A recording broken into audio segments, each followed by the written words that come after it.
East Asia, where many impressions were made, from cultures, history, entertainment, to technological advancements. This is where the story begins.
East Asia, where mountains, desert, inland sea, and plains stay.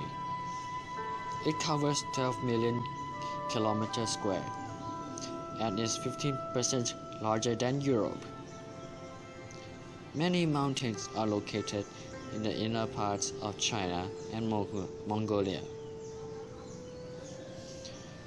Some other countries, including Japan, North Korea, South Korea, and Taiwan, have decent size of mountains. Plains are located mostly on the coast side of the countries. The Gobi Desert is located to the north of China, south and south Mongolia. The Turkmen Desert is located in the Central Asia.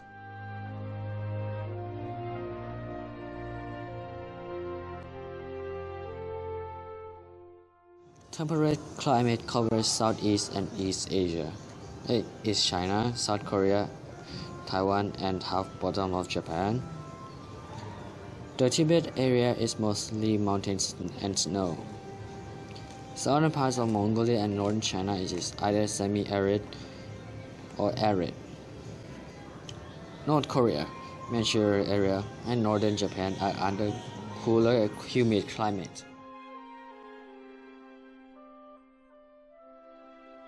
The natural resources in East Asia are mostly located in China. China produces some oil and have some iron ore.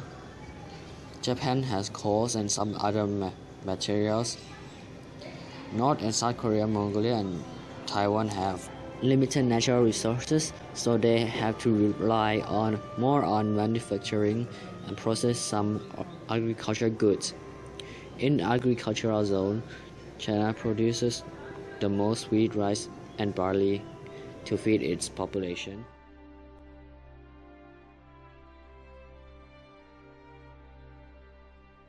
China is one of the countries to achieve 1 billion people in the country and have imposed a law which is one-child policy. As China is trying to slow down the overpopulation. On the other hand, Japan had a declining population, which will affect their economy and taxes and debts. The other nations are quite stable and their population are rising, but China is still the first among Asia and among the world. Japan ranks second in population in East Asia.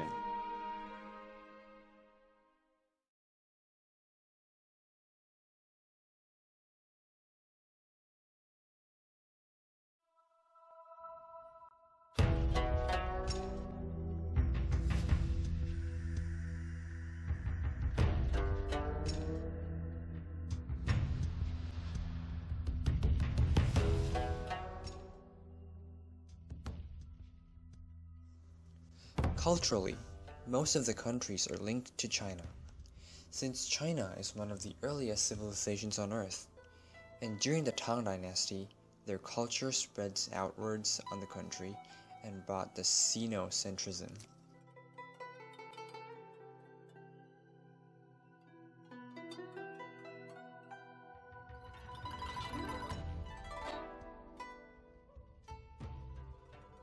After World War II, the Republic of China gained Taiwan from Japan.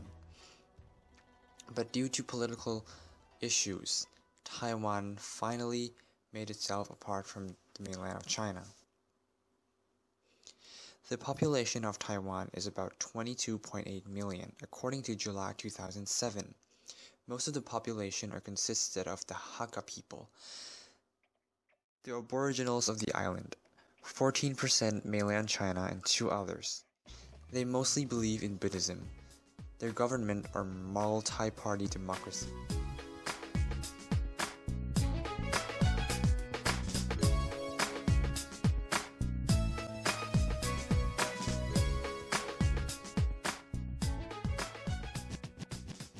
Because Taiwan once belonged to China, a lot of Taiwan's people have a lot of ancestors who were born in the mainland of China.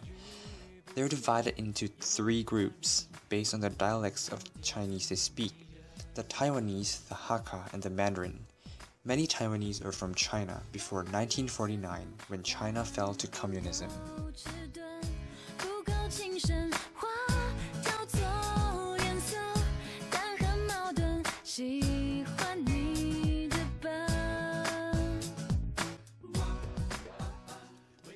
For a long time, the people of Taiwan had a lot of different customs and etiquette. If you are an outside foreigner going to Taiwan, you'd better know these rules before going there. Greetings are done with handshakes when dealing with foreigners. They may look at the ground when they greet you because they are showing a sign of respect.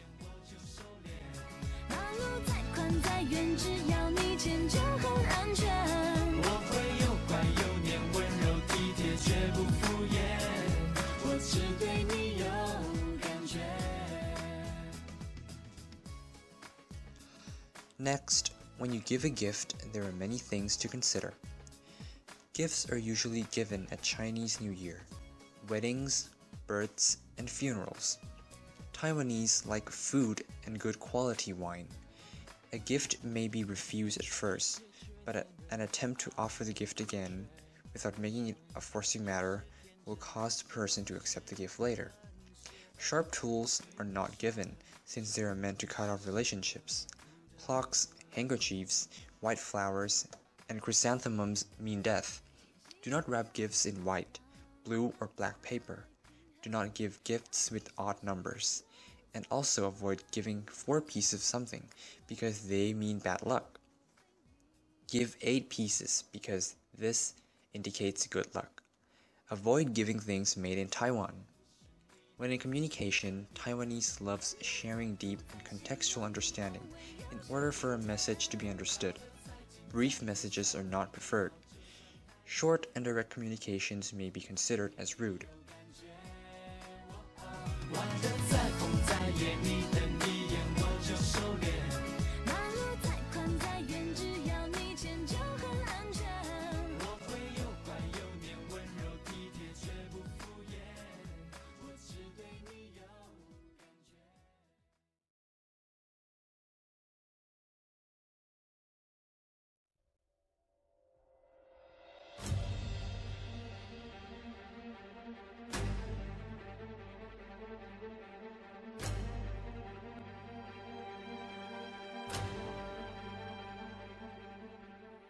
China, one of the largest manufacturing industrial countries in the world, along with some countries in East Asia, had unmet CO2 levels more than the past.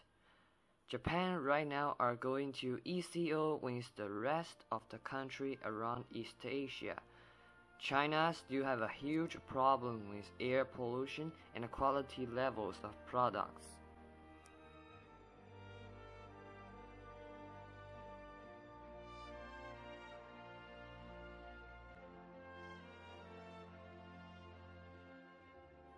Territorial disputes are sometimes easy to solve and sometimes really frustrating and scary. China is dealing multiple territorial disputes with Philippines, Vietnam, Taiwan, and Japan. Japan is still having territorial disputes with the Koreas, Korea, and China.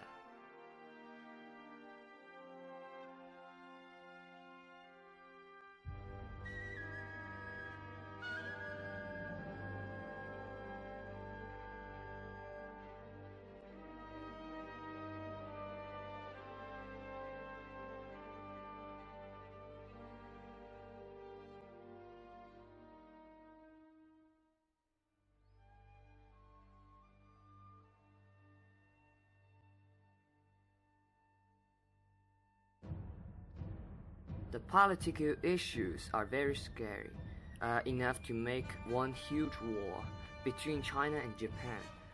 The Senkakus are the powder key, despite Japan has held it long under US. China and Russia's relations are not that warm and not too cold. Korea is somehow trying to keep themselves neutral, but recently they are slowly aligning towards China against Japan. North and South Korea tried to unite, but still had issues and, in the end, could not unite.